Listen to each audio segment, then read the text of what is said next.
दुनिया की तमाम छोटी और बड़ी खबरों के लिए हमारे चैनल को सब्सक्राइब करना न भूलें और बेल का बटन जरूर दबाएं। मैं सहल कुरैशी इस वक्त हूँ पोरबंदर। महात्मा गांधी की जन्म स्थली से कहा जाता है पोरबंदर, और कहा यह जाता है कि गांधी बापू को जो महात्मा का जो लक़ब दिया था वो मुसलमानों ने ही दिया था, ये कहा जाता है। अब ऐसे में जिस बापू को महात्मा का लक़ब मुसलमानों ने दिया, उन मुसलमानों का हाल गांधी की नगरी में क्या है। हमने कुछ दिनों पहले एक खबर पढ़ी थी, काफी अखबारों में यह खबर आई थी कि तकरीबन 600 मछुआरों ने गुजरात हाई कोर्ट के अंदर इच्छा मृत्यु के लिए एक अर्जी दी है, और उसी को लेकर हमने छानबीन की और जमात इस्लामी की तरफ से इस पर बेहतरीन एक काम किया जा रहा है, क्योंकि जमात इस्लामी अक्सर जो भी मजलूम होता है, धर्म से ऊपर उठकर जमात इस्लामी हमेशा मजलूमों के लिए मदद के लिए पहुंचता है। तो ये जो खबर थी इसके बारे में भी जमात इस्लामी की तरफ से हमें बताया गया, कहा गया। इकबाल भाई ने हमें कुछ बातें बताई और इकबाल भाई ने कहा कि काफ़ी स्टडी और काफ़ी काम इस पर कर रहे हैं जमात इस्लामी के लोग। तो उन्हीं के साथ आज हम यहाँ पर आए हैं और इस पूरे मामले को समझने की कोशिश करेंगे यहाँ के लोगों से। और जो अल्लाह रखा भाई ढीमर है, उन्होंने जो है वो हाई कोर्ट के अंदर अर्जी दी है, वो खुद इस मामले में यहाँ पर इस वक्त हमारे साथ में मौजूद हैं, और भी कुछ लोग हमारे साथ में मौजूद हैं। हम इनसे बात करेंगे और हम समझेंगे कि आखिरकार आसपास के जो गांव हैं, नवी बंदर है, मियाणी है, वहाँ पर जो लोग हैं उनको मच्छी पकड़ने पर कोई पाबंदी नहीं है, जबकि ये गोसाबारा जो गांव है, यहाँ के मछुआरे जो मुसलमान हैं, ज़्यादा आबादी यहाँ पर मुसलमानों की है, इन पर आखिरकार मच्छी पकड़ने पर पाबंदी क्यों लगा दी गई है। और जो बातें हमने देखी, जो बातें हमने जो स्टडी किया यहाँ आने से पहले, उसमें ये कहा गया, ये हमने पाया कि मत्स्य उद्योग विभाग की तरफ से एक पत्र दिखाया गया जो हमारे पास में मौजूद है। आप हमारी वीडियो में आप स्क्रीन पर देख सकते हैं उस पत्र को। उसमें ये कहा गया है कि पोरबंदर के भाजपा के विधायक और उसके अलावा पोरबंदर के बीजेपी के लाल भाई परमार, उन्होंने कलेक्टर को पत्र लिखा और कलेक्टर को पत्र लिखकर कहा कि इस गांव के लोगों को मच्छी पकड़ने की परमिशन न दी जाए, इन पर पाबंदी लगा दी जाए। और कलेक्टर ने उस पर अमल भी कर लिया। सरकार की तरफ से क्या है इस पर हम बाद में बात करेंगे। बात करते हम लोगों से, क्योंकि वो खुद बताएंगे अपनी आप बीती क्या हाल है। क्या नाम है आपका? अल्लाह रखा इस्माइल ढीमर। अच्छा, आखिर क्या वजह हुई कि आपने हाईकोर्ट के अंदर ये कहा कि 600 हम मछुआरों को इच्छा मृत्यु की परमिशन दी जाए?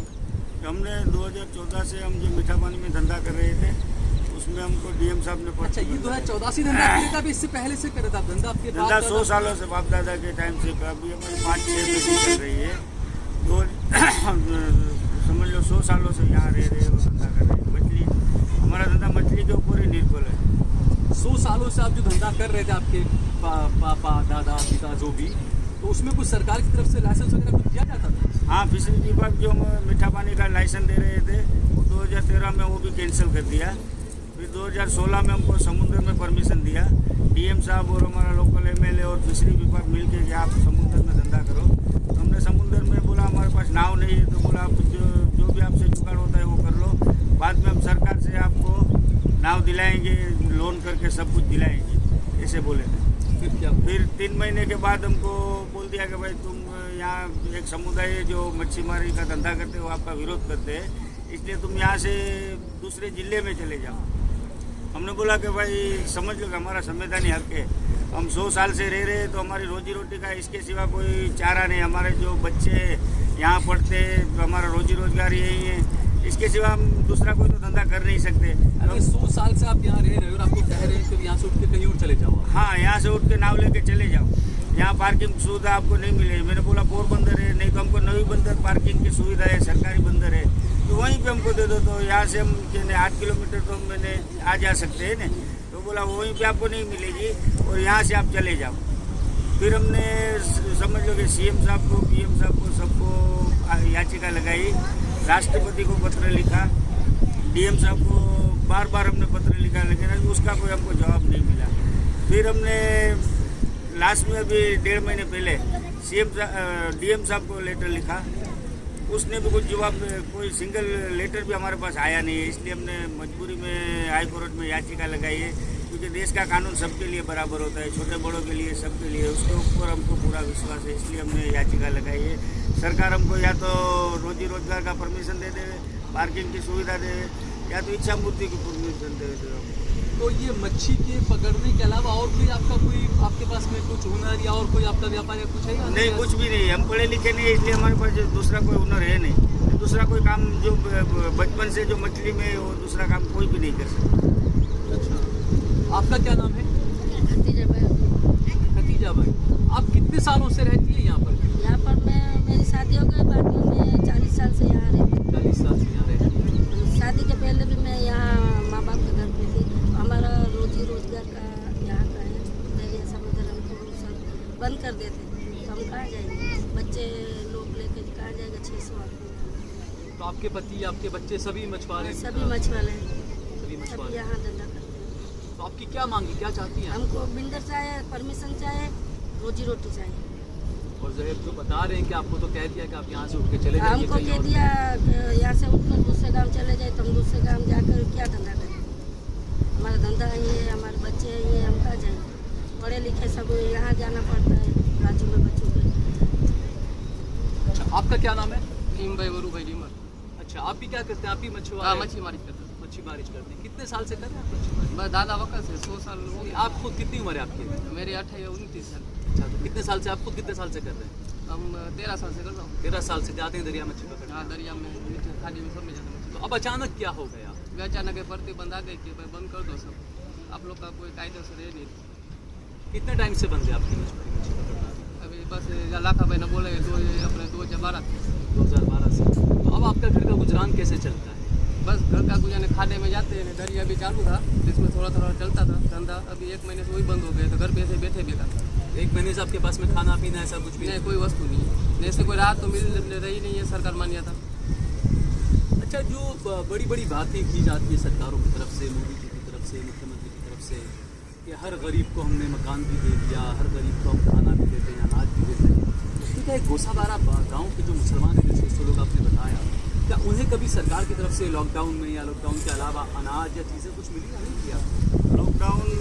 लॉकडाउन के दरमियान हमारा जो बाजू में ग्राम पंचायत है, हमारा सरपंच है लालजी भाई टुकड़िया ब्राह्मण है, वो सरपंच बार बार हमारे पास आ रहा था, इसके सिवा कोई आया नहीं है। लॉकडाउन में समझ लो कि हमने मुश्किलों का सामना करा है, तब भी हमारा धंधा बंद था। तो लॉकडाउन में भी हमको कोई सुविधा नहीं मिली, और 2 बार हमारे जो गरीब के मकान पास हुए थे, जो योजना थी सरकारी योजना में, 1 बार 3 मकान पास हुए थे। तो हमारा सरपंच साहब, हम डीएम साहब के पास गए, तो वहाँ से बोला कि प्रांत अधिकारी के पास जाओ, उसके बाद बोला मामलतदार के पास जाओ, जिला विभाग में जाओ, सब में गोल गोल घुमा के वो भी कैंसिल कर दिया। फिर 5 मकान पास हुआ, वो भी कैंसिल कर दिया। अच्छा, आपको क्या लगता है कि आप मुसलमान हैं या मुसलमान गाँव, किस वजह से आपको रोका जा रहा है, ऐसा लगता है? आपको क्या लगता है? हम मुसलमान हैं, लेकिन यहाँ के जो हमारे 30 गांव है हिंदू के, वो सब हम भाई की तरह एक दूसरे को मामा बोलते हैं, चाचा बोलते हैं। वो भी हमारे जो प्रसंग होते हैं, जो वार त्यौहार में सब मिलजुल के रह रहे हैं। लेकिन जो भी ये कर रहा है, हमारे ऊपर सरकार कर रहा है। यहाँ की लोकल पब्लिक हम सब भाई की तरह मिल के रहते हैं। और एक समुदाय जो खारवा समुदाय है, वो हमारा विरोध करते हैं, पोरबंदर वाले। लेकिन यहाँ कोई दूसरा कोई विरोध नहीं करते हैं। सिर्फ खारवा वाले आपका विरोध हाँ। करते हैं, और खारवा वालों ने सबसे पहले पत्र लिखना, और हाँ। खारवा वालों ने। हाँ। अच्छा, दूसरा, जैसे आपने बताया कि वोटें बनती है, तो इसमें आपको वोट बनाने में कितनी लागत आती है, कितना खर्चा हुआ था आपका, जब आपको कहा गया कलेक्टर की तरफ से कि आपको सरकार से परमिशन भी मिलेगी? सब होगा, जैसे आपने बताया कि लोगों ने उधार पैसा लिया, आपने बीवी बच्चों के माँ के गहने बेचकर नावें बनाई, कितना खर्चा हुआ था इसमें? समझ लो कि एक परिवार को जितना हमने 30 नाव लिए, 100 परिवार के बीच में 30 नाव है, तो एक नाव में 3-4 लाख का खर्चा आता है। जो नाव का खर्चा आता है 1.5 लाख रुपया, मशीन का खर्चा 1,70,000 आता है। फिर उसको जाली बनाते हैं तो 1.5-2 लाख जाली, 3-3.5-4 लाख का खर्चा आ जाता है। वो डीएम साहब ने बोला था हम आपको लोन करा के देंगे, वो अभी तक कोई लोन कुछ हुआ नहीं। यानी अगर 40 लाख भी माने तो 30 नाव का आप सीधे 1,20,00,000 आप लोगों ने खर्चा किया। हाँ, लेकिन आपको कोई सरकार की तरफ से कुछ अभी तक 100 सालों में कुछ नहीं मिला है। अभी नहीं, 100 सालों में कुछ नहीं मिला है। तो पहले भी कुछ नहीं मिला था, अभी भी कुछ नहीं मिला है। अभी तो समझ लो कि जो मेन अपना पाया होता है रोजी रोटी, तो रोजी रोटी बंद कराने पे आ गए तो आम पब्लिक क्या करेगी? पोरबंदर में कई रैलियां की, जब मोदी मुख्यमंत्री थे तब भी उन्होंने बहुत रैली की, प्रधानमंत्री बनने के बाद भी उन्होंने रैली की, उसके बाद उन्होंने बड़ी बड़ी योजनाएं बताई कि मछुआरों को ये फायदा होगा, ये कार्ड बनेगा, वो बनेगा, ऐसे फायदा होगा। क्या क्या योजना आपको कुछ याद है?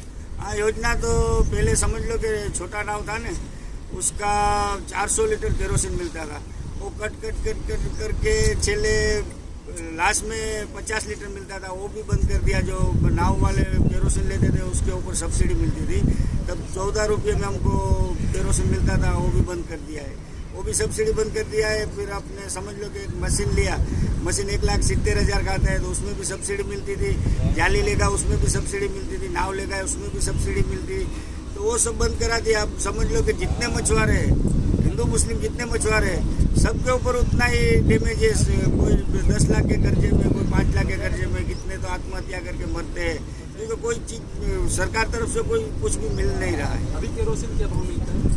केरोसिन तो बंद कर दिया है, पेट्रोल लेते हैं, पेट्रोल का भी, डीजल पेट्रोल ने समझ लो कि अभी तो 100 ऊपर डीजल का था, पेट्रोल का 100 ऊपर था, तो एक नाव में समझ लो 20 लीटर पेट्रोल चाहिए, 20 लीटर नाव में मच्छी नहीं मिलेगी तो 20 लीटर पेट्रोल का डैमेज चढ़ जाएगा। जो बड़ा बोट है, जिसके पास बड़ा बोट है, वो एक लोन टिप जाएगा तो 3 लाख का खर्चा आएगा। 3 लाख के खर्चे में समझ लो कि क्या करेंगे, कुछ भी नहीं करेंगे, आत्महत्या के सिवा। माछी लोग के पास तो कुछ है भी नहीं। अच्छा, जमात इस्लामी के इकबाल भाई हमारे साथ में हैं, हम इकबाल भाई से भी बात करेंगे। आप यहाँ पर आ जाइए, क्योंकि इकबाल भाई मेरे जहन में लाए थे इस खबर को और उन्होंने कहा कि बड़ी अच्छा यहाँ पर लोग इस मुद्दे को उठा सकते हैं। इकबाल भाई, जमात इस्लामी की तरफ जब आपने मुझे बताया इन चीज़ों को, तो आपको इस मामले में क्या लगता है? देखिए, सबसे पहले तो हम लोगों ने, मैं जमात इस्लामी गुजरात का सेक्रेटरी और इस्लामी रिलीफ कमेटी हमारी रजिस्टर NGO, जो कुदरती और मानव सर्जित जब भी बनारस होती है, हम लोग जाकर लोगों को मिलते हैं। बीच में सोशल मीडिया पे जानने को मिला कि कोसा पोरबंदर के कोसाबारा गांव में 600 मछुआरे हैं जिन्होंने इच्छा मृत्यु की मांग की है हाईकोर्ट के अंदर। तो ये खबर सुनकर हमारा दिल दहल उठा और हम लोगों ने सोचा कि जल्दी से जल्दी वहाँ पर जाकर उनकी मुलाकात करनी चाहिए, उनकी क्या परेशानी है, क्या मुश्किल है, उसको देखना चाहिए। तो अभी हफ्ते 10 दिन पहले हम लोग यहाँ पर आए थे और पूरे गांव के हालात के बारे में मालूम किया। ये वो गांव है जो महात्मा गांधी की जन्मभूमि है, ये वो गांव है जहाँ पर हमारे प्रधानमंत्री नरेंद्र मोदी साहब का होम है और उन्होंने सबका साथ सबका विकास की बात की है। होना तो ये चाहिए कि जो सरकारें हैं उनको लोगों को रोजी रोजगार देना चाहिए। यहाँ पर आके तो हमने मामला उल्टा देखा कि जो अपने तौर पे रोजी रोजगार हासिल करना चाहते हैं, उनकी रोजी रोजगार को छीनने का जरिया खुद सरकार बन रही है। ये जानकर हमको बहुत तकलीफ हुई। अब 600 लोग हैं, मछुआरे हैं और मच्छी पकड़ने के अलावा कोई हुनर नहीं जानते, पढ़े लिखे भी नहीं है। गांव में हमने देखा एक छोटा सा दवाखाना नहीं है, स्कूल नहीं है, इनके पास किसी तरह की कोई सुविधा नहीं है। यही गुजरात मॉडल जी बिल्कुल, सबका साथ सबका विकास की जहाँ पर बात कर रहे हैं, हमने यहाँ पर आकर देखा तो मामला तो बिल्कुल उल्टा नजर आया। अब जाहिर सी बात है कि जो लोगों के पास मच्छी पकड़ने के अलावा कोई रोजगार नहीं है, अगर वो भी बंद कर दिया जाए, आदमी अगर भूखा मरने लगता हो तो फिर जाहिर सी बात है कि वो इच्छा मृत्यु की मांग करेगा और नेचुरल वे में इन्होंने इच्छा मृत्यु की मांग की है।